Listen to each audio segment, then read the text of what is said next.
Is your HyperX Cloud 3 wireless headset constantly disconnecting? It's a common issue, often stemming from three key areas: USB connection problems, wireless interference, and outdated firmware. First, ensure your USB dongle is plugged directly into a USB 3.0 port, not a low power USB 2.0 port or a hub.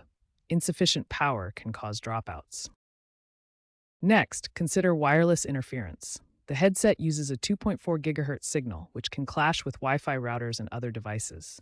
Try moving the dongle away from these sources, ideally using a USB extension cable. Finally, outdated firmware can lead to connection instability. Update your headset's firmware via the HyperX Ingenuity software.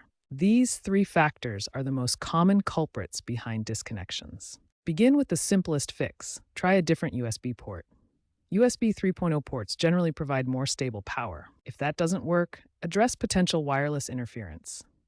Relocate the USB dongle away from your router, microwave, and other wireless devices. A USB extension cable can be incredibly helpful here. Next, open the HyperX Ingenuity software and check for firmware updates. Install any available updates, as these often include crucial fixes for connection stability. If problems persist, consider resetting the headset. If none of these steps resolve the issue, the problem might be a faulty USB dongle, and you should contact HyperX support.